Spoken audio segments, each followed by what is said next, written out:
Hello, good morning बच्चों।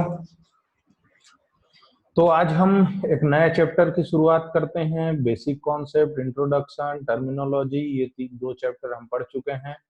आज हमें एक नया चैप्टर पढ़ना है, अकाउंटिंग प्रिंसिपल्स। मतलब अकाउंटिंग करने के लिए कुछ प्रिंसिपल्स हैं, कुछ कॉन्सेप्ट्स हैं, कुछ कन्वेंशंस हैं, उनको अडॉप्ट करके ही अकाउंटिंग करना पॉसिबल होता है। तो अब हम समझते हैं कि क्या है ये। तो सबसे पहले एक चीज है जो है जनरली एक्सेप्टेड। जनरली एक्सेप्टेड का मतलब है generally accepted accounting principles are basic are fundamental accounting principles propositions accepted by accountants based on with transactions gap। Generally accepted accounting principles को बोला जाता है GAAP. Are recorded in the books of account and are prepared. मतलब financial statement prepare करने के लिए। Financial statement का क्या मतलब है बच्चों?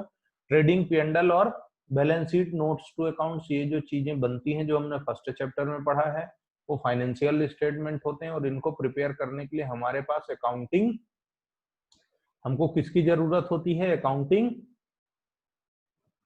प्रिंसिपल्स की रिक्वायरमेंट होती है। बिना अकाउंटिंग प्रिंसिपल्स के हम accounting statement, books of accounts, financial statement prepare नहीं कर सकते। इसके लिए हमें मस्ट है कि हमारे पास क्या होना चाहिए? कुछ फंडामेंटल अकाउंटिंग प्रिंसिपल्स होना चाहिए जिनको अडॉप्ट करके हम क्या कर सकें?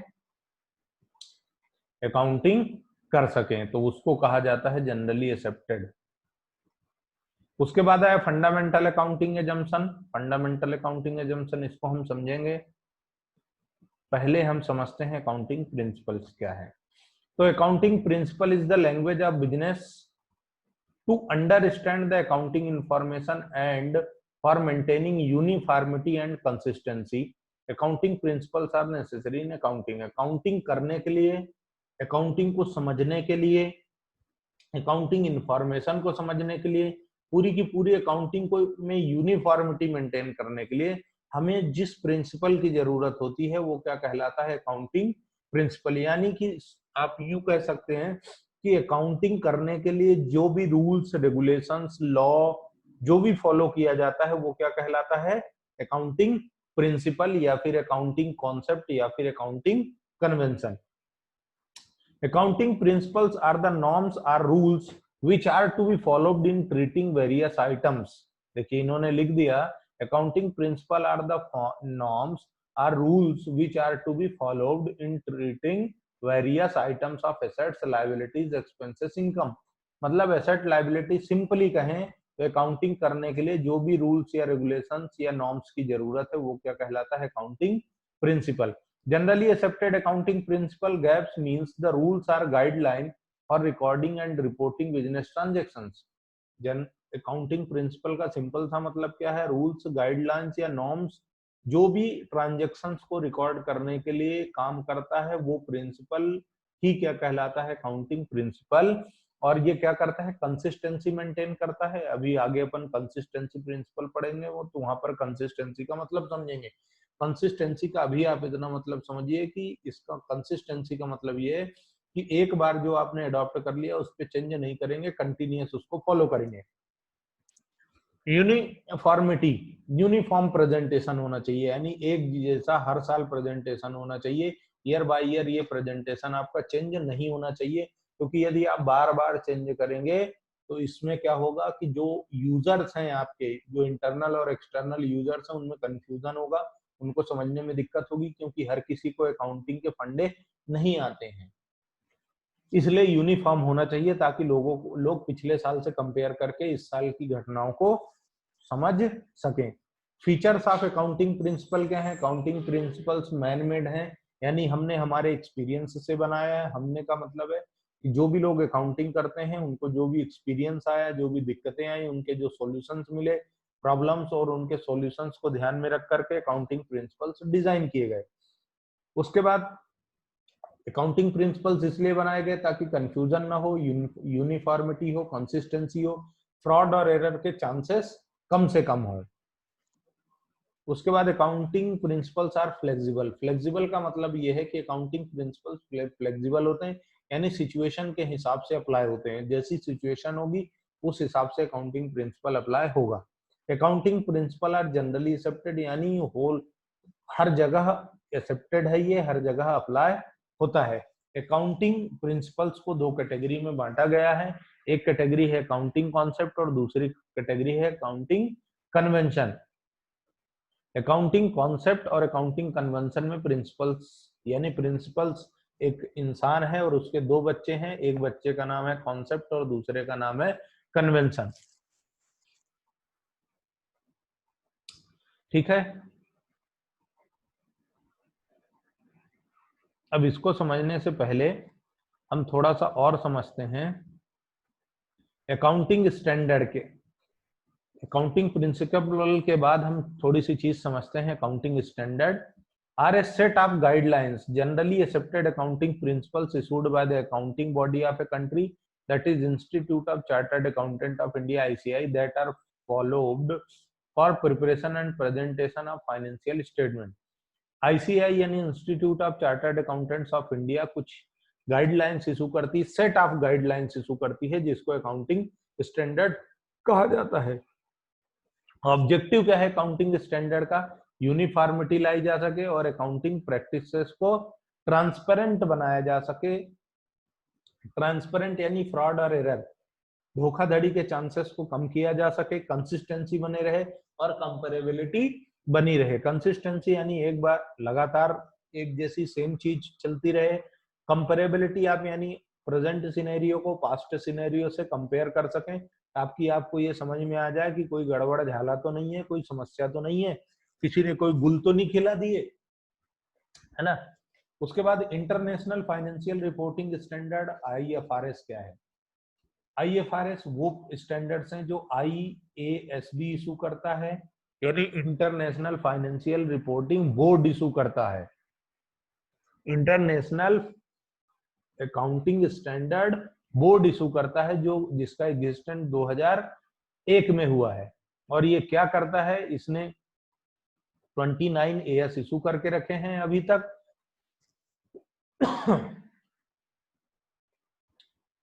Issued 9 IFRS। IFRS मतलब इंटरनेशनल। देखिए क्या होता है, जैसे आप, चूंकि ग्लोबलाइजेशन का जमाना है, ग्लोबलाइजेशन यानी आप अपने देश के साथ साथ विदेशों में भी क्या कर सकते हैं, ट्रांजैक्शंस परफॉर्म कर सकते हैं। तो अब आपके साथ क्या होगा, यदि आप ग्लोबली कोई ट्रांजैक्शन करना चाहते हैं इंटरनेशनल, तो क्या होता है, आपको दो तरीके से अपनी बुक्स मेंटेन करनी पड़ती हैं, एक फॉरेन स्टैंडर्ड के हिसाब से और दूसरी लोकल कंट्री के हिसाब से, होम कंट्री के हिसाब से। तो अब आपको दो बुक्स ना मेंटेन करनी पड़े, एक ही बुक्स से काम हो जाए, इसके लिए IFRS इशू किए गए हैं, यानी इंटरनेशनल फाइनेंशियल रिपोर्टिंग स्टैंडर्ड। वो बिल्कुल इंडियन अकाउंटिंग स्टैंडर्ड को मैच करते हैं। मतलब अकाउंटिंग स्टैंडर्ड और IFRS दोनों एक दूसरे के मैच करते हैं, दोनों सिमिलर है, यानी कि IFRS से को ही कॉपी करके अकाउंटिंग स्टैंडर्ड प्रिपेयर किया गया है ताकि ग्लोबलाइज वर्ल्ड वाइड जो अकाउंटिंग सिस्टम है, जो प्रोसीजर है, उसको हम क्या कर सकें, फॉलो कर सके और यूनिफॉर्मिटी मेंटेन हो सके, ताकि हम दो तरीके से बुक्स ऑफ अकाउंट मेंटेन करने से बच जाएं।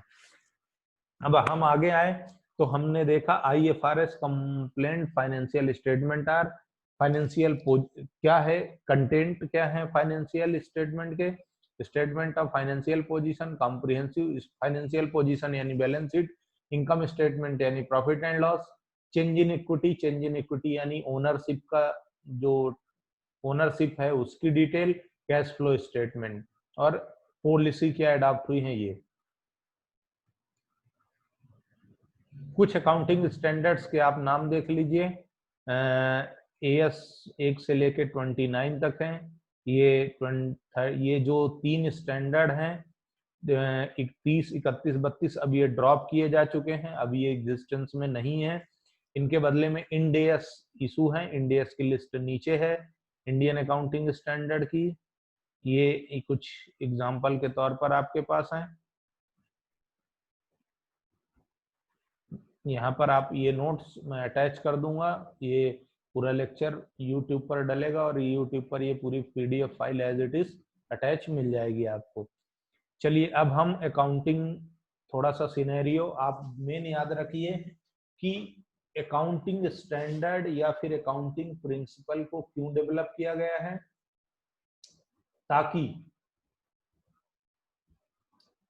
ताकि हम ये देख सकें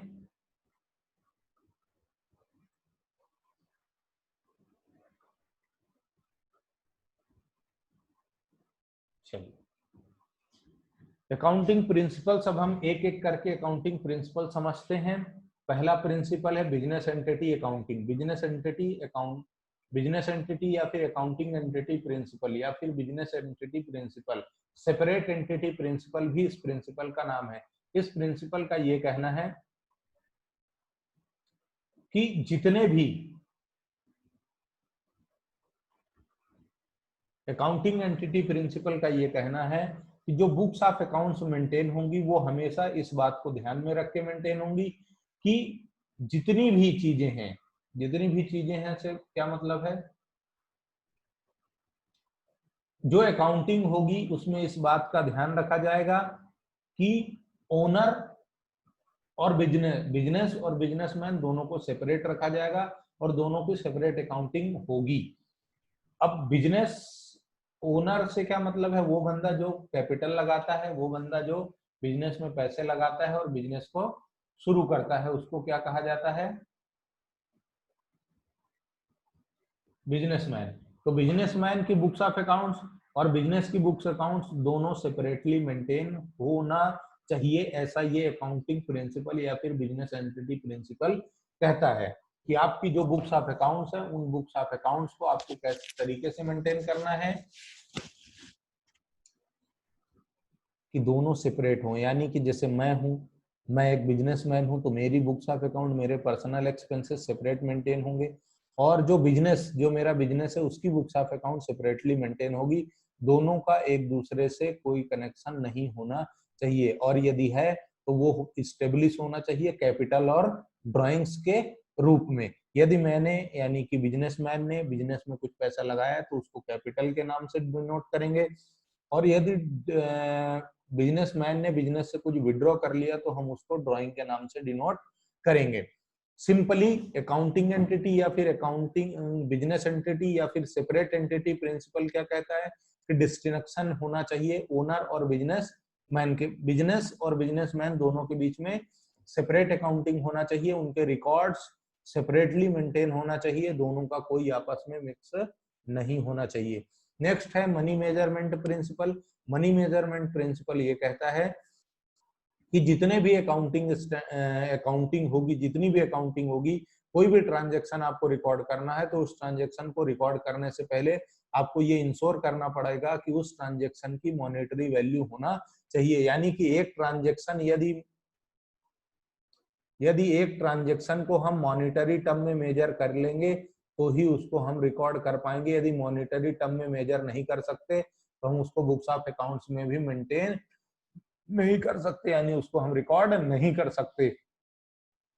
तो मनी मेजरमेंट प्रिंसिपल क्या कहता है कि आप किसी भी ट्रांजैक्शन को बुक्स ऑफ अकाउंट्स में रिकॉर्ड तभी कर पाएंगे जब आप उसको मनी टर्म में मेजर कर पाएंगे। यदि आप उसको मनी टर्म में मेजर नहीं कर पाएंगे तो आप उसको रिकॉर्ड बुक्स में नहीं कर सकते। जैसे कि exam, human resource with enterprise are important to the enterprise but not be reflected in the financial statement because they cannot be measured and expressed in monetary term।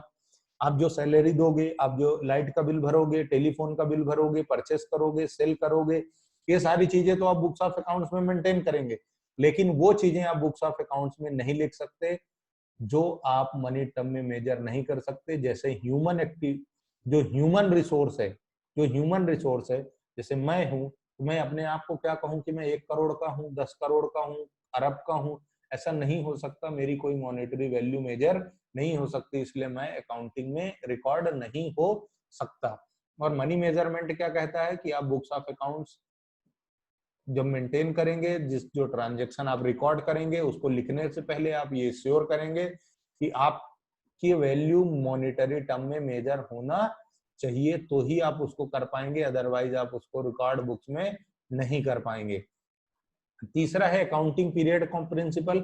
इस प्रिंसिपल का ये कहना है कि आपको एक इंटरवल डिसाइड करना पड़ेगा जिसमें आप प्रॉफिट और लॉस की एनालिसिस करेंगे, यानी बुक्स ऑफ अकाउंट्स प्रिपेयर करेंगे और उसका रिजल्ट कैलकुलेट करेंगे। अब बुक्स ऑफ अकाउंट्स मेंटेन करने का क्या मतलब है कि आपको एक 12 महीने का अकाउंटिंग पीरियड डिसाइड करना है, जैसे 1 अप्रैल से 31 मार्च या फिर 1 जनवरी से 31 दिसंबर, ये 12 महीने का पीरियड निकालो, या फिर मंथली या फिर क्वार्टरली, और उसमें आप ये एनालिसिस करो कि मेरा कितना प्रॉफिट या लॉस हुआ है। आप उस ड्यूरेशन का क्या बनाते रहिए, फाइनेंशियल स्टेटमेंट प्रिपेयर कीजिए। और आपको हेल्प क्या लेनी पड़ेगी, अकाउंटिंग पीरियड की, यानी आपको एक पीरियड डिसाइड करना है और उसी में अपने बिजनेस का प्रॉफिट या लॉस, फाइनेंशियल पोजीशन, सारी चीजें एनालिसिस करना है। उसके बाद आया cost concept, historical cost principle. Cost concept या फिर हिस्टोरिकल कॉस्ट प्रिंसिपल का ये कहना है कि एसेट्स को आप बुक्स में जब रिकॉर्ड करेंगे तो आप ये ध्यान रखेंगे कि जो आपने एक्चुअल पेमेंट दिया है, assets is recorded in the books at price paid to acquire and cost becomes the basis for accounting and subsequent accounting period। यानी कि आप बुक्स में उसी वैल्यू पर रिकॉर्ड करेंगे जिस वैल्यू पर आपने एसेट्स को परचेस किया है, उसके मार्केट रेट से, मार्केट प्राइस से आपको कोई लेना देना नहीं होना चाहिए। मतलब जो भी आपने, जैसे मान लीजिए मैंने कोई एसेट्स खरीदी, मशीन खरीदी, अब उस मशीन को मैं बुक्स में उसी वैल्यू पर रिकॉर्ड करूंगा जितने में खरीदी। यदि मैंने 5 लाख में खरीदी तो मैं उसको 5 लाख में ही मेंटेन करूंगा, मैं उसकी वैल्यू को कम नहीं करूंगा। Assets is recorded at cost to the time of its acquisition and is reduced year after year by charging depreciation based on the useful life of that asset. आपको इस बात का ध्यान रखना है कि आपने जितने में एसेट्स खरीदी है उसी वैल्यू पर आपको उसको रिकॉर्ड करना है। लेकिन हाँ, यदि आप उसको यूज करते हैं, समय के साथ उसकी वैल्यू कम होती है, इसी को डेप्रिसिएशन कहा जाता है। हालांकि हम बेसिक टर्मिनोलॉजी में डेप्रिसिएशन का मीनिंग समझ चुके हैं, फिर भी डेप्रिसिएशन का मतलब ये है कि आपकी जो एसेट्स है उसकी वैल्यू धीरे धीरे यूज करने की वजह से कम होती जाती है, तो वो जो reduction in value of asset है वही क्या कहलाता है, डेप्रिसिएशन। आपको पहले कॉस्ट कॉन्सेप्ट क्या कहता है कि आपको जिस वैल्यू पर आपने एसेट्स को परचेस किया है उस वैल्यू पर आप क्या करें, उसको रिकॉर्ड करें, और धीरे धीरे ईयर बाय ईयर, हर साल आप उसको क्या करते जाएं, धीरे धीरे उसकी वैल्यू को कम करते जाएं, और जितनी वैल्यू कम करेंगे उसको आप क्या कहेंगे, डेप्रिसिएशन कहेंगे। ठीक है। If nothing is paid to acquire assets, then some will not be recorded in the books of assets।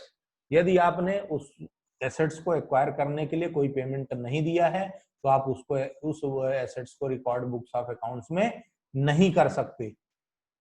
Since the acquisition cost of assets relates to past, it is referred to as historical। इसको historical cost concept क्यों कहा गया, क्योंकि आपने assets की value को जो require किया, एसेट्स को एक्वायर किया है वो पास्ट डाटा है, यानी पास्ट पुराना डाटा है, इसलिए उसको हिस्टोरिकल कहा जाता है। The principle being objectivity in the preparation of financial statement as cost price paid to the resource, cost price paid for the purchase.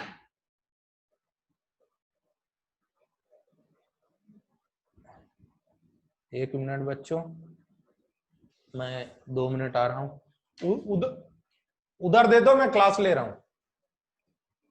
हाँ, तो चलिए, तो कॉस्ट प्रिंसिपल का क्या कहना है, जिस वैल्यू पर आपने परचेस किया है उसी वैल्यू पे आपको रिकॉर्ड करना है, और उसके बाद धीरे धीरे उसकी वैल्यू को आपको कम करना है।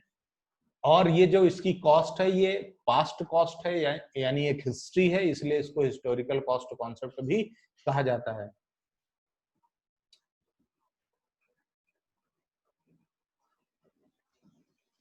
डुअल एस्पेक्ट या डुअलिटी प्रिंसिपल ये कहता है कि आपके जो भी ट्रांजैक्शंस हैं उनको आप दो इफेक्ट देंगे। जो भी आपका अकाउंटिंग ट्रांजैक्शन है, उस बिजनेस ट्रांजैक्शन है, उसको आप दो इफेक्ट देंगे। एक का नाम होगा डेबिट और दूसरे का नाम होगा क्रेडिट। इक्वल अमाउंट का इफेक्ट होना चाहिए। यानी कि in other words for every debit there is a credit of equal amount in one or more accounts and vice versa. मतलब यदि कोई ट्रांजेक्शन हुआ आप उसको रिकॉर्ड करेंगे, तो उसको रिकॉर्ड जब आप करेंगे तो दो इफेक्ट देंगे, डेबिट और क्रेडिट, और दोनों अमाउंट क्या होना चाहिए, इक्वल होना चाहिए। आपके अकाउंट कितने इफेक्टेड होते हैं इससे कोई लेना देना नहीं है। हो सकता है एक अकाउंट आपका डेबिट में हो और दो अकाउंट क्रेडिट में हो, लेकिन दोनों की जो वैल्यू है डेबिट और क्रेडिट का जो अमाउंट है वो हमेशा सेम होना चाहिए। ऐसा कहता है डुअल एस्पेक्ट कॉन्सेप्ट की every transaction has its dual and equal effect. Her transaction के दो इफेक्ट होते हैं और इक्वल इफेक्ट होते हैं। वहीं से एक इक्वेशन बनती है जिसको कहा जाता है काउंटिंग इक्वेशन। इक्वेशन ऐसे बनती है, assets is equal to liability plus capital. Assets is equal to liability plus capital, ये इक्वेशन बनती है। आप चाहें तो इसको पलटा दें, यानी सी को पहले लिख लें, तो आप इसको इस तरीके से भी लिख सकते हैं, C plus L is equal to A. तो यहां याद रखने का आपका तरीका बनता है सी ला, सीला सीला की जवानी वाला जो गाना है, उस तरीके से आप अकाउंटिंग इक्वेशन को याद रख सकते हैं। Capital plus liability is equal to assets, या फिर assets is equal to capital plus liability, आपकी जैसी इच्छा हो आप याद रख लीजिए। पर याद जरूर रखिएगा, डुअल एस्पेक्ट क्या कहता है कि हर ट्रांजैक्शन के दो इफेक्ट होते हैं, एक डेबिट और एक क्रेडिट, और दोनों कैसे होते हैं, इक्वल इफेक्ट होते हैं। ठीक है बच्चा पार्टी, आगे बढ़ते हैं। Revenue recognition concept. Revenue recognition concept ये कहता है कि आपको क्या करना है, जो भी आपका बिजनेस ट्रांजैक्शन है, जो भी सेल या परचेज है, उसको आप सेल या परचेज के टाइम ही रिकॉर्ड कर लेंगे। एक्चुअल पेमेंट है या नहीं हुआ है इससे कोई लेना देना नहीं है। जब आपका ट्रांजैक्शन इनकर होगा, जब आपका ट्रांजैक्शन होगा, तभी आप उसको बुक्स ऑफ अकाउंट्स में रिकॉर्ड कर लीजिए। आपको इस बात की टेंशन नहीं लेनी है कि ये ट्रांजैक्शन कि ये आइटम का पैसा अभी मिलेगा या नहीं। यदि श्योरिटी बनती है कि फ्यूचर में एसेट्स जनरेट होगी, इनकम जनरेट होगी या फिर लायबिलिटी जनरेट होगी, तो उस ट्रांजैक्शन को आपको रिकॉर्ड कर लेना है। जैसे आपने आज सेल किया और उधारी में सेल किया है, आपको भी पैसे नहीं मिले हैं, पैसे 2 महीने बाद मिले हैं, पर श्योर है बंदा पैसा लेके गया है, गुड्स लेके गया है, पैसा देगा ही, इस बात की श्योरिटी है, तो आप उसको बुक्स ऑफ अकाउंट्स में रिकॉर्ड कर लें। ये कहता है revenue recognition concept. Revenue recognition concept क्या कहता है कि आपको इस बात से कोई लेना देना नहीं है कि आपको कैश मिला या नहीं मिला, whether cash is received or not, but you have to record the transaction if it's sure that the asset amount will be realized in near future। भविष्य में यदि पैसे मिलने की संभावना है, ट्रांजैक्शन कंप्लीट हो गया है, सेल परचेज टेक्स प्लेस हो गई है, तो आप उसको अपनी बुक्स ऑफ अकाउंट्स में रिकॉर्ड कर लीजिए, चाहे उसका सेटलमेंट हुआ हो या ना हुआ हो, पैसे मिले हो या ना मिले हो। Matching concept. मैचिंग कॉन्सेप्ट बिल्कुल वैसा ही है जैसे आप ड्रेस मैचिंग की पहनते हैं, है ना, वैसे ही मैचिंग कॉन्सेप्ट है। और मैचिंग कॉन्सेप्ट क्या कहता है कि when an item of revenue is included in the profit and loss, all expenses incurred on it whether paid or not should be shown as expense in the profit or loss। यदि आपने कोई income लिखी है profit and loss में, books of accounts में आपने कोई income लिखी है, तो उस इनकम को जनरेट करने में, उस पैसे को कमाने में जो भी आपके एक्सपेंसेस लगे हैं, उन एक्सपेंसेस को भी आप बुक्स ऑफ अकाउंट्स में शो कीजिए, उनको भी लिखिए। यानी आपकी इनकम और आपके एक्सपेंसेस मैच होना चाहिए। आपने जिस पीरियड में इनकम कमाई है उस पीरियड से आपके एक्सपेंसेस मैच होना चाहिए। आपको रेवेन्यू और एक्सपेंसेस को मैच करना है पीरियड वाइज और रिलेशन वाइज। जैसे आपकी स्टेशनरी की दुकान है और आप खर्चे बचा रहे हैं, साहब मैंने तो दारू पी ली, एंजॉय कर लिया, पार्टी मना ली, तो वो एक्सपेंसेस मैच नहीं करते। आपका स्टेशनरी का बिजनेस है तो आपका एक्सपेंस भी इस तरीका होना चाहिए जो स्टेशनरी से रिलेटेड हो, यानी बुक्स खरीदने में, रफ खरीदने में, पेन खरीदने में, पेंसिल खरीदने में, टेलीफोन बिल देने में, मतलब इस तरीके से एक्सपेंसेस होना चाहिए। यदि आपका बिजनेस मैन्युफैक्चरिंग का है तो आपके एक्सपेंसेस और इनकम मैन्युफैक्चरिंग से रिलेटेड होना चाहिए। आप करते हैं मैन्युफैक्चरिंग है, लेकिन आप बता रहे हैं साहब मैं तो आईपीएल में सट्टे लगा के पैसे कमाता हूँ, इसमें मेरा खर्चा हो गया, इसमें मेरा लॉस हो गया, ऐसा नहीं होना चाहिए। आपका जो नेचर ऑफ बिजनेस है, जो पीरियड ऑफ अकाउंटिंग है, उस पीरियड से मैच होना चाहिए आपके इनकम और एक्सपेंस। और जिस नेचर का बिजनेस है, मैन्युफैक्चरिंग है तो मैन्युफैक्चरिंग, सर्विसेज है तो सर्विसेज, और ट्रेडिंग है तो ट्रेडिंग। मैन्युफैक्चरिंग मतलब आप कोई चीज बनाते हैं, सर्विसेज मतलब सेवाएं देते हैं, जैसे मैं पढ़ा रहा हूँ, डॉक्टर, लॉयर, वकील, ये लोग। या फिर ट्रेडिंग का मतलब है आप चीजें खरीदते हैं और उनको बेच देते हैं। तो जिस तरह का आपका बिजनेस है उस तरह की इनकम होना चाहिए और वैसे एक्सपेंस होना चाहिए। इसी के साथ में आपका जिस जिस पीरियड में इनकम है उसी पीरियड से मैच करते हुए एक्सपेंस होना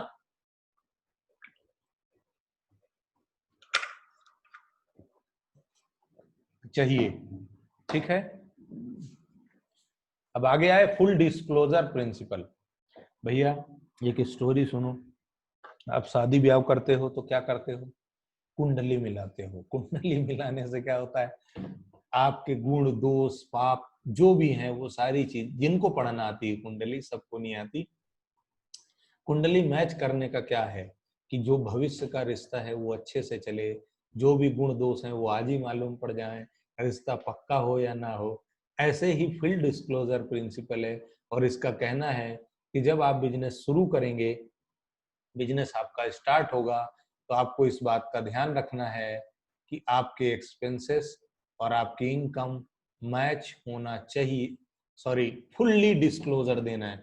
आप जो बुक्स ऑफ अकाउंट मेंटेन कर रहे हैं उसमें आप जो भी लिखेंगे उसमें फुल डिस्क्लोजर देना है। मतलब यदि बिजनेस में कुछ अच्छाई है तो वो भी लिखना है, कुछ बुराई है, कुछ गलत है, फ्रॉड है, एरर है, मिस्टेक है, तो वो चीजें भी उस बुक्स ऑफ अकाउंट्स में आपको शो करनी है। उनको शो करके ही आपको अकाउंटिंग करना है। देखिए, according to this principle the financial statement should completely disclose all the significant information related to economic affairs of the enterprise।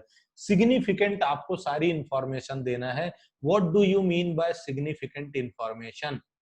Significant का मतलब क्या है? सिग्निफिकेंट का मतलब है कि एक ऐसी इंफॉर्मेशन जो इन्वेस्टर का या व्यूअर का या रीडर का या यूजर का डिसीजन चेंज कर दे, वो इंफॉर्मेशन सिग्निफिकेंट इंफॉर्मेशन, महत्वपूर्ण सूचना कहलाती है।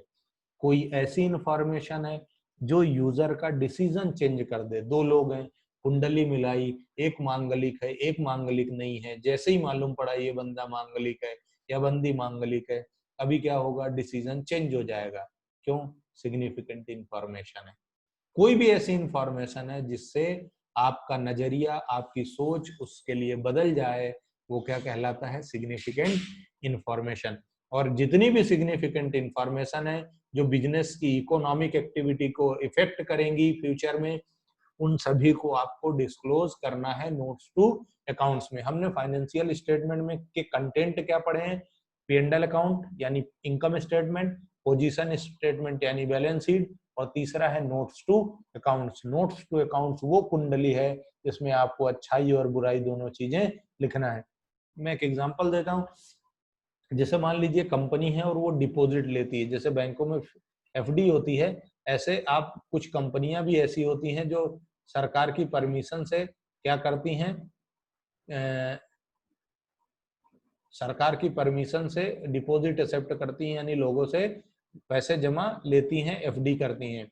ऐसी कोई कंपनी है और उसने 6 महीने के लिए एक्सेप्ट कर सकती है वो डिपॉजिट, और 6 महीने हो गए पर उसने पेमेंट नहीं दिया, साल भर हो गए, 1.5 साल हो गए, 2 साल हो गए, पेमेंट ही नहीं दे रहे हैं साहब, डिपॉजिट लेके बैठे हुए हैं। तो ये क्या है? कंपनी में कभी भी केस हो सकता है, कभी भी फ्रॉड हो सकता है। इस इंफॉर्मेशन को उनको डिस्क्लोज करना पड़ेगा। यानी जब वो नोट्स टू अकाउंट्स प्रिपेयर करेंगे फाइनेंशियल स्टेटमेंट, तो उसमें लिखेंगे कि साहब हमारी कंपनी ने डिपॉजिट एक्सेप्ट किया, 7-6 महीने में पेमेंट देना था, लेकिन 1-2 साल हो गए, अभी तक इन्होंने पेमेंट नहीं दिया, या फिर कंपनी में कोई डिस्प्यूट चल रहा है, जैसे अभी रुचि सोया एक कंपनी है जिसको बाबा रामदेव जी ने, पतंजलि ने उसको खरीदा है, तो उसमें जो डिस्प्यूट चल रहा था उस डिस्प्यूट को फाइनेंशियल स्टेटमेंट में इनकॉर्पोरेट करना यानी डिस्क्लोज करना, लिखना जरूरी है। उसके बाद फुल डिस्क्लोजर प्रिंसिपल में आपको ये भी ध्यान रखना है, अच्छाई बुराई तो ठीक है, उसके साथ में जो भी accounting policy, rules, guidelines, accounting standard जो भी आप यूज करेंगे वो सारी चीजें उसमें लिखना कंपलसरी है। उसके बाद आया ऑब्जेक्टिविटी कॉन्सेप्ट। ऑब्जेक्टिविटी कॉन्सेप्ट का मतलब ये है कि according to this concept all transaction should be recorded in an objective manner and they should be free from personal biasness. इसका मतलब वेरीफिएबल ऑब्जेक्टिव का मतलब ये है कि आपने जो ट्रांजैक्शन लिखे हैं उनके उनके सपोर्टिंग डॉक्यूमेंट आपने पास होना चाहिए। आपने बोला साहब मेरी 10 लाख की सेल है तो 10 लाख के सेल बिल होना चाहिए। आपने बोला साहब मैंने 5 लाख रुपए सैलरी दे दी तो 5 लाख सैलरी के वाउचर होना चाहिए, यानी एम्प्लॉय से साइन होना चाहिए कि हाँ आपने इन बंदों को सैलरी दी है। सपोर्टिंग डॉक्यूमेंट एविडेंस, सबूत होना चाहिए कि हाँ साहब आपका ये एक्सपेंस या आपकी ये इनकम हुई है। उसके पर्सनल बायसनेस, मन से नहीं लिखना कि साहब मेरी इच्छा थी मैंने 15 लाख रुपए सैलरी लिख दी, 10 लाख की सेल मेरे को बहुत मजा आ रहा था यार, मेरे को तो 10 लाख की सैलरी बताना है यार, बहुत मतलब मजा ही नहीं आ रहा था, 10 लाख की लिख देता तो मजा ही नहीं आ रहा था साहब, मेरी सेल तो 1 करोड़ की है। तो जबरन में लफासी नहीं करना, फोकट में लंबी लंबी नहीं छोड़ना। आप जो लिखोगे उसके लिए आपके पास प्रूफ होना चाहिए, एविडेंस होना चाहिए, invoices, supporting voucher, invoice, memo, सारी चीजें होना चाहिए ताकि वो वेरीफाई हो सके, क्रॉस वेरिफिकेशन हो सके कि हाँ वाकई ये सही है। कंजर्वेटिज्म प्रिंसिपल, कंजरवाड़ा है ये। कंजरवाड़ा मतलब आप भी समझते हो यार, कंजरवाड़ा मतलब कंजर्वेटिज्म जो प्रिंसिपल है वो ये कहता है कि फ्यूचर में यदि आपको ऐसा लगता है कि मेरे को प्रॉफिट होगा तो उसको इग्नोर कर दो, पर फ्यूचर में यूं लगता है कि आपको लॉस होगा तो उसको रिकॉर्ड कर लो। एक स्टोरी सुनो, आपका किसी से झगड़ा हो गया, ठीक, एक दिन, दूसरे दिन आप रास्ते में जा रहे थे और सामने से दिख गया कि वो 2-4-10 लोगों को, भाई बंधुओं को लेके आ रहा है। आपने प्री डिसाइड कर लिया दादा कि आज तो जूते खाना है और पड़ेंगे ही सही, चाहे जो हो जाए, हर हालत में जूते तो पड़ना ही है।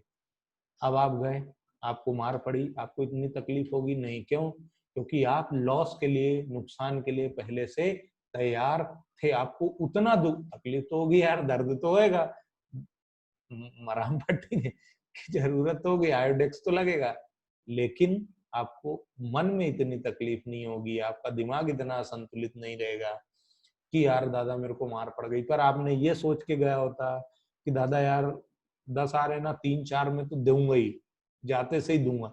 पता पड़ा जाते से उनने देना शुरू कर दिया, खूब जूते मारे, तो आपकी सारी पहलवानी निकल जाएगी, आपको तकलीफ होगी कि जूते खा गया है।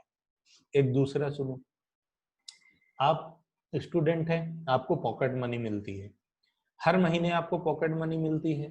अब आपने यूं सोचा कि यार पिताजी तो यार रोज खुश खुश आते हैं यार, शाम को बहुत खुशी रहते हैं, बहुत मस्ती कर रहे हैं मेरे साथ यार, बाबा लगता है मेरी पॉकेट मनी बढ़ने वाली है। अब यदि अगले महीने आपकी पॉकेट मनी बढ़ गई तो ठीक है, लेकिन यदि आपकी अगले महीने पॉकेट मनी नहीं बढ़ी तो समस्या हो जाएगी। क्यों? क्योंकि देखो बेटा, जैसे ही आपको यूं लगा कि यार बाबा मेरी अगले महीने पॉकेट मनी बढ़ने वाली, तो आप इसी महीने उधार लेकर के पैसे और खर्च कर दोगे। अब यदि अगले महीने आपको ज्यादा पैसे नहीं मिले तो उधारी कैसे चुकाओगे? उस नुकसान की भरपाई कैसे करोगे? जिनसे उधार लिया जूते अलग खाओगे। यानी कि यदि फ्यूचर में लॉस दिख रहा है, प्रॉफिट दिख रहा है, तो उसको इग्नोर कर दो। अब दूसरी कहानी, आपको यूं लगा यार पिताजी रोज ही चमका रहे हैं यार, लगता है अगले महीने अपनी पॉकेट मनी कम हो जाएगी या मिलेगी ही नहीं, ठिकाने नहीं, तो आप क्या करोगे? आप बचा के सेविंग करेंगे, आप धीरे धीरे खर्च करेंगे, उसको एक साथ खर्च नहीं करेंगे। तो बाबा यार अगले महीने नहीं मिला तो क्या होएगा यार, अभी बचा के रखो, थोड़ा सा अगले महीने काम आएगा। और फिर आपको वाकई नहीं मिला तो आपको तकलीफ नहीं होगी, और मिल गए तो बहुत बढ़िया। इसी तरीके से इसी को ध्यान में रखते हुए कंजर्वेटिज्म प्रिंसिपल, या फिर इसी प्रिंसिपल का दूसरा नाम है प्रूडेंस प्रिंसिपल, और प्रूडेंस प्रिंसिपल ये कहता है, निगेटिव अकाउंटिंग की बात करता है, नकारात्मकता की बात करता है कि भविष्य में फायदा है, दिख रहा है कि फायदा होगा, इग्नोर कर दो। भाई जब तक एक्चुअल प्रॉफिट ना हो, जेब में पैसे ना आ जाए, आंटी नहीं कर लूं पैसे, तब तक उसको बुक्स ऑफ अकाउंट्स में रिकॉर्ड नहीं करना। पर आपको न्यू दिखता है फ्यूचर में लॉस होगा, तो उसको अभी रिकॉर्ड कर लो, आज ही रिकॉर्ड कर लो, देर मत करो। ताकि वो एक डायलॉग था, जोर का झटका धीरे से लगे, धीरे धीरे लगे। तो यदि आप लॉसेस के लिए प्री प्लान कर लेते, पहले से तैयार होते हैं, और फिर आपको लॉस होता है, तो इतनी तकलीफ नहीं होती, इतनी समस्याएं नहीं होती। लेकिन आपने सोचा प्रॉफिट होगा और फिर प्रॉफिट नहीं हुआ, तो मुसीबतें बढ़ जाती हैं, क्योंकि उसके चक्कर में आप आमदनी अठन्नी, खर्चा रुपया वाली कहानी हो जाती है। आप सिंपली ध्यान रखो, वेरी इंपॉर्टेंट कॉन्सेप्ट है, हर जगह काम आएगा, पूरे के पूरे जीवन भर काम आएगा, सिर्फ पढ़ाई में ही नहीं, सिर्फ कॉमर्स में ही नहीं, बल्कि लाइफ टाइम के लिए आप ध्यान रखो। प्रूडेंस कॉन्सेप्ट या कंजर्वेटिज्म प्रिंसिपल, क्या कहना है इस प्रिंसिपल का, कि फ्यूचर में यदि आपको प्रॉफिट दिखते हैं तो इग्नोर कर दो, उस पर ध्यान मत दो, जब होगा तब देखेंगे। लेकिन यदि आपको लगता है लॉसेस होने वाले हैं, तो उनको आज ही रिकॉर्ड कर लो, आज ही रिकॉर्ड कर लो, प्रिपरेशन आज से शुरू कर दो, ताकि जोर का झटका धीरे धीरे लगे। ठीक है। फिर आया convention, convention of materiality. Materiality का मतलब है इंपॉर्टेंट, सिग्निफिकेंट। इनका ये कहना है कि आप बुक्स ऑफ अकाउंट्स में सिर्फ और सिर्फ वो ट्रांजेक्शन लिखोगे जो मटेरियल है, जो सिग्निफिकेंट है, जो यूजर का डिसीजन चेंज कर देगा। आपको उन ट्रांजेक्शन्स को बुक्स ऑफ अकाउंट्स में लिखना कंपलसरी है। जो नियर फ्यूचर में किसी भी पर्सन का जजमेंट, ओपिनियन चेंज कर दे, ऐसे ट्रांजेक्शन्स को आपको बुक्स ऑफ अकाउंट्स में लिखना है, वो मटेरियल है।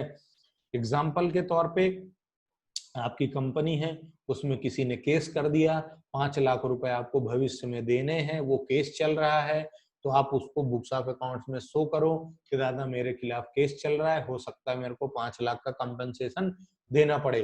क्योंकि ये 5 लाख रुपए छोटी रकम नहीं होती, बड़ी रकम होती, किसी का भी दिमाग घूम जाएगा। तो आप मटेरियलिटी से आप क्या समझे, कि आपको वो इंफॉर्मेशन डिस्क्लोज करनी है जो सिग्निफिकेंट है, जो इंपॉर्टेंट है, जो महत्वपूर्ण है।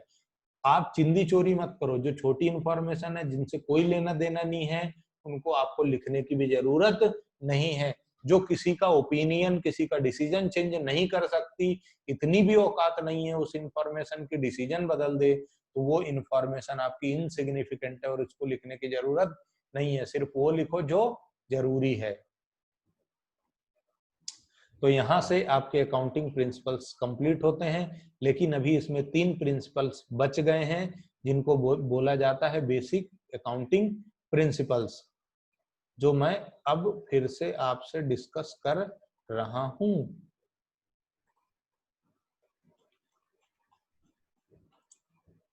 ये फंडामेंटल अकाउंटिंग एजम्पशंस, बिना इन 3 एजम्पशंस के आपकी अकाउंटिंग नहीं हो सकती। गोइंग कंसर्न, एक्रूवल और कंसिस्टेंसी। गोइंग कंसर्न ये कहता है, गोइंग कंसर्न प्रिंसिपल आपका ये कहता है कि, गोइंग प्रिंसिपल ये कहता है कि ये एजम्पशन में आपको कंटिन्यूअस, आपको ये सोचना है, आपको ये ध्यान रखना है कि मेरा बिजनेस चलता रहेगा, मेरा बिजनेस बंद नहीं होगा। जैसे लोग दुनिया में आते हैं और दुनिया से लोग चले जाते हैं, पर दुनिया को कोई फर्क पड़ता है क्या? नहीं। ठीक वैसे ही आप जब अकाउंटिंग करेंगे तो गोइंग कंसर्न एजम्पशन को फॉलो करेंगे, क्योंकि ये फंडामेंटल अकाउंटिंग एजम्पशन है, और 3 ही फंडामेंटल अकाउंटिंग एजम्पशन है, गोइंग कंसर्न, एक्रूवल और कंसिस्टेंसी। ये 3 बेसिक फंडामेंटल हैं, इनके बिना अकाउंटिंग संभव नहीं है। अब पहला गोइंग कंसर्न का मतलब ये है कि आप जो भी बुक्स ऑफ अकाउंट्स मेंटेन करेंगे, इस बात का ध्यान रखेंगे कि आपके कोई भी एम्प्लॉय है, कोई भी मैनेजर है, कोई भी डायरेक्टर है, कंपनी को कोई फर्क नहीं पड़ने वाला। आप तो ये मानोगे कि ये मेरा बिजनेस चला है, चलता रहेगा, चलता था, चलता है और चलता रहेगा, ये मेरा बिजनेस कभी भी बंद नहीं होगा, ये मान करके आप अकाउंटिंग करेंगे। और जितने भी सिग्निफिकेंट इंफॉर्मेशन है वो सारी की सारी डिस्क्लोज करेंगे। मेन इंपॉर्टेंट क्या है कि बिजनेस आपका बंद नहीं होगा, ये मान करके अकाउंटिंग करना है। एक्रूअल कॉन्सेप्ट क्या कहता है? एक्रूअल कॉन्सेप्ट ये कहता है कि आपका ट्रांजैक्शन जब टेक प्लेस हो तो आप उसको रिकॉर्ड कर लो, बिल्कुल रेवेन्यू रिकॉग्निशन जैसा है कि ट्रांजैक्शन कंप्लीट हुआ, आप उसको रिकॉर्ड कर लो, सेटलमेंट से कोई लेना देना नहीं है, मतलब एक्चुअल में कैश मिला या नहीं मिला कोई लेना देना नहीं है, आपका तो ट्रांजैक्शन हुआ, आप उसको रिकॉर्ड कर लो। तो सर कंसिस्टेंट एक्रूवल और रेवेन्यू रिकॉग्निशन में डिफरेंस क्या है?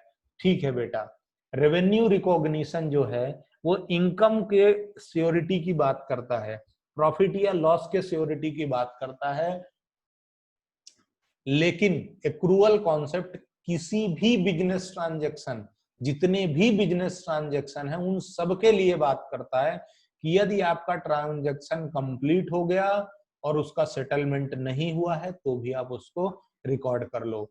बेसिक डिफरेंस एक्रूअल और रेवेन्यू रिकॉग्निशन में क्या है कि एक्रूअल क्या कहता है कि पूरे ट्रांजैक्शन, कोई भी बिजनेस ट्रांजैक्शन है यदि कंप्लीट हुआ, सेटलमेंट नहीं है, पैसा नहीं मिला, कोई मतलब नहीं है, पर कंप्लीट हो गया ना, रिकॉर्ड कर लो। रेवेन्यू रिकॉग्निशन क्या कहता है? यदि श्योरिटी है इनकम होगी तो आप उसको रिकॉर्ड कर लो। जैसे आप ब्रोकर हैं, प्रॉपर्टी ब्रोकर हैं साहब, कि मकान किराए से दिलाते हैं, आपने किसी बंदे को मकान किराए से दिला दिया, आपने मकान दिलाने से पहले बोल दिया था कि दादा मैं मकान दिलाऊंगा और जो भी किराया है पहले महीने का आधा किराया मैं तुमसे ले लूंगा। वो बंदे को आपने मकान दिला दिया, वो उसमें रहने आ गया, मतलब ट्रांजेक्शन कंप्लीट, श्योर शॉर्ट है। अब मेरे को 15 दिन का जो किराया है वो कमीशन के रूप में मुझे ब्रोकरेज मिलेगी, ये श्योरिटी आप उसके लिख लो, चाहे आज पैसे मिले हों या ना मिले हों। ठीक है बच्चों। कंसिस्टेंसी, दद्दा एक बार जिसका दामन पकड़ लिया छोड़ने का नहीं, एक बार सेटिंग हो गई बिगाड़ने का नहीं, आजीवन उसी के साथ गुजारा करने का, भला है बुरा है कैसा भी है पर डैश डैश देवता है वाला काम होना चाहिए।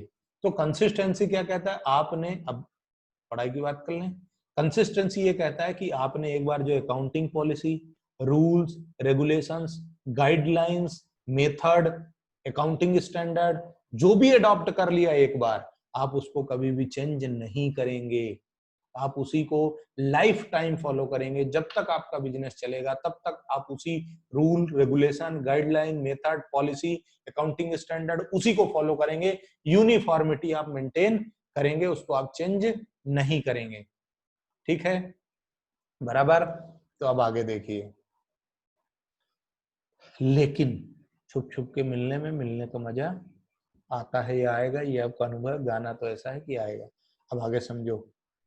अच्छा आपकी शादी हो गई, जीवन भर उसी के साथ बिताना साहब, ये तो कंसिस्टेंसी हो गई, पर क्या तलाक नहीं होता?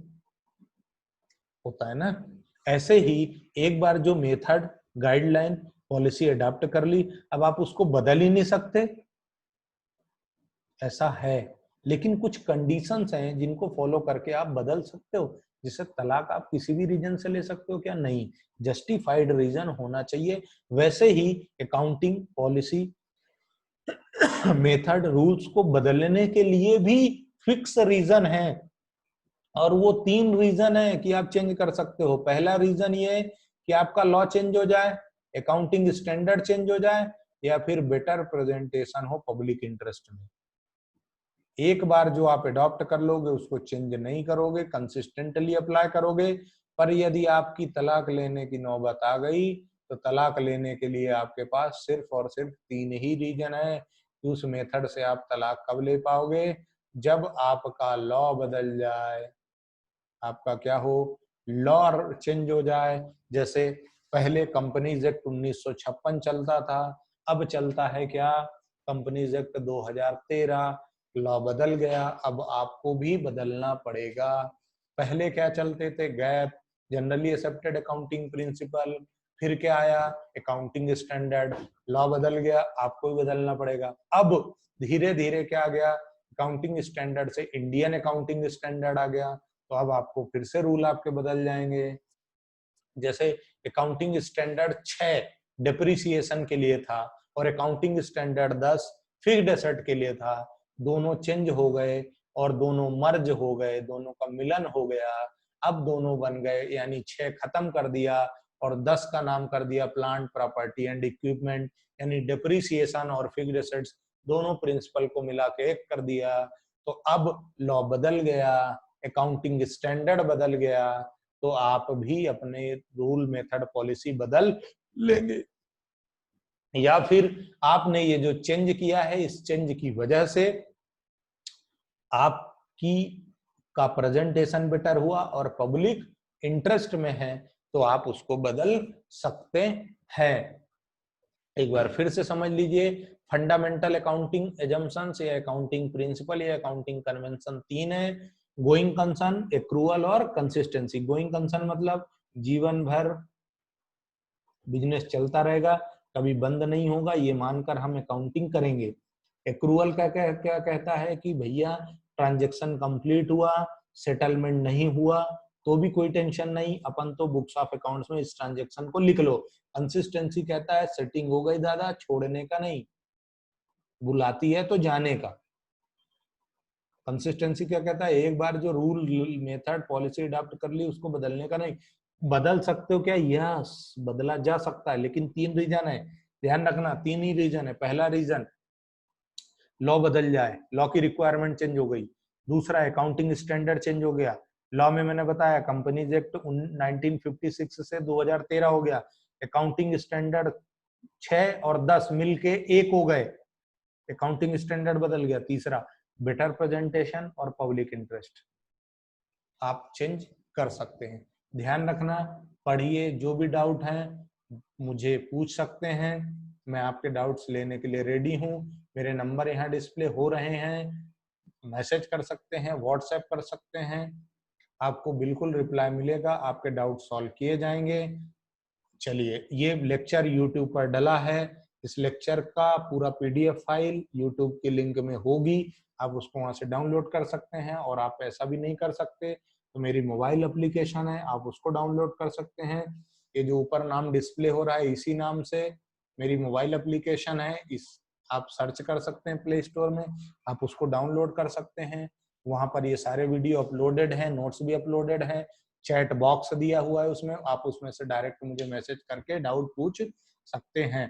कोई भी डाउट हो, I am always with you, feel free to ask anything.